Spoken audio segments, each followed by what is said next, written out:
र सबैजनालाई नमस्कार।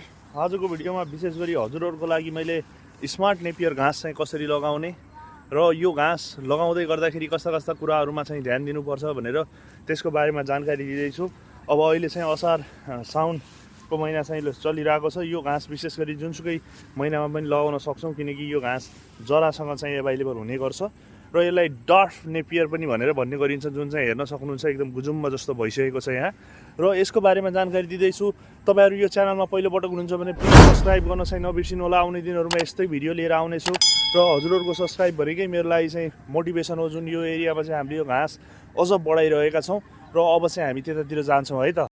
र यहाँनिर हजुरहरूले हेर्न सक्नुहुन्छ यी जुन यो नेपियर तपाईँहरूलाई मैले देखाइरहेको छु, यो नेपियर नै स्मार्ट नेपियर भनेर चाहिँ भन्ने गरिन्छ। यसरी लाइनमा चाहिँ हामीले लगाएका छौँ, बिस्तारै भोरिने प्रोसेसमा छ। हजुरहरूले हेर्न सक्नुहुन्छ, यी देख्न सक्नुहुन्छ। यो नेपियर विशेष गरी जरासँगै चाहिँ लगाउने गरिन्छ र यसलाई चाहिँ डार्फ नेपियर भनेर पनि भन्ने गरिन्छ, गान्टे नेपियर, किनकि 2 फुट 3 फुटभन्दा बढी हुँदैन। यहाँनिर हेर्न सक्नुहुन्छ हजुरहरूले यी।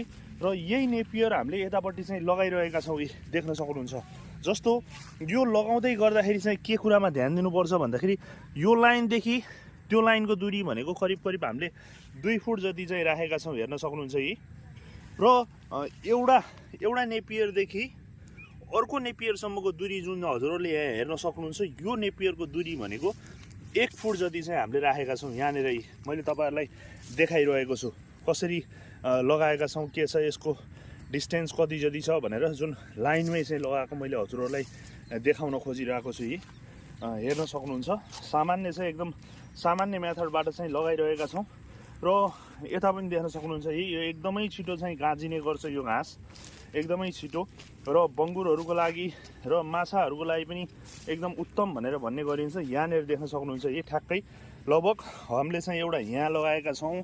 यहाँदेखि चाहिँ यहाँको दूरी भनेको लगभग हजुरको 1 फुट जति छ र बिचको दूरी जति चाहिँ 1.5 फुट जति छ। यसरी चाहिँ यो सिधा हजुरहरूले लगाउन सक्नुहुन्छ। यो पुरैमा हामीले चाहिँ घाँस यसरी लगाउने क्रम चाहिँ जारी छ। र यतापट्टि तपाईँहरूले देख्न सक्नुहुन्छ, मैले हजुरहरूलाई अर्को एउटा घाँस जुन चाहिँ एकदमै राम्रो घाँस भनेर भन्ने गरिन्छ, दिनानाथ भनेर, त्यो दिनानाथ घाँस चाहिँ यतापट्टि हामीले लगाइरहेका छौँ। यो लगाउने तरिका पनि सेम त्यही तरिका छ, हजुरहरूले देख्न सक्नुहुन्छ।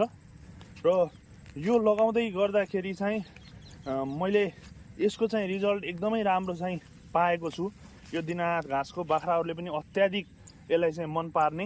यो लगाउने तरिका तपाईँहरूले देख्न सक्नुहुन्छ कि एउटा बोटदेखि अर्को बोटसम्मको दूरी चाहिँ 1 फुट छ र जुन लाइनदेखि लाइनको दूरी पनि लगभग 1 फुट 1.5 फुट जति चाहिँ हामीले यसरी चाहिँ छोडेका छौँ। यहाँनिर हेर्न सक्नुहुन्छ यी देख्न सक्नुहुन्छ तपाईँहरूले।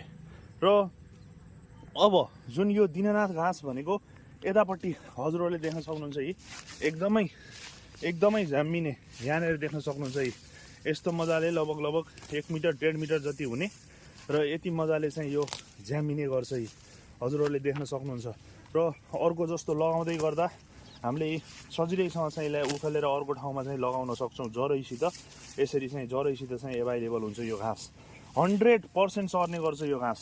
त्यति राम्रो घाँस छ, बाख्राले त यति मन पारेर खान्छ कि कुरै नगर्नुहोस्। र यो चाहिँ दिनानाथ घाँस हजुरहरूले देख्न सक्नुहुन्छ यी एकदमै स्पेसल घाँस, बाख्राहरूलाई पनि एकदमै मन पार्ने। र जस्तो एक ठाउँदेखि अर्को ठाउँमा सार्न पर्यो भने नि एकदमै सजिलो, सिधै उखालेर सार्न मिल्ने, यही यसरी चाहिँ बढाउन मिल्ने यो बिरुवाहरू चाहिँ डाइरेक्ट तपाईँहरूले पाउनुहुन्छ। र यसरी जुन चाहिँ लगाएको तरिका छ, त्यो लगाएको तरिका फेरि मैले एकचोटि हजुरहरूलाई देखाउन चाहन्छु। यहाँनिर हेर्न सक्नुहुन्छ यी पुरै सिधा। नेपियर लगाउने पनि लगभग यही डिस्टेन्समा लाउन सक्नुहुन्छ, तर लाइन टु लाइनको डिस्टेन्स चाहिँ हजुरहरूले जस्तो यो लाइन छ, यो लाइनदेखि यो लाइनको डिस्टेन्स चाहिँ लगभग 2 फुट जति गर्न सक्नुहुन्छ नेपियर लगाउँदाखेरि।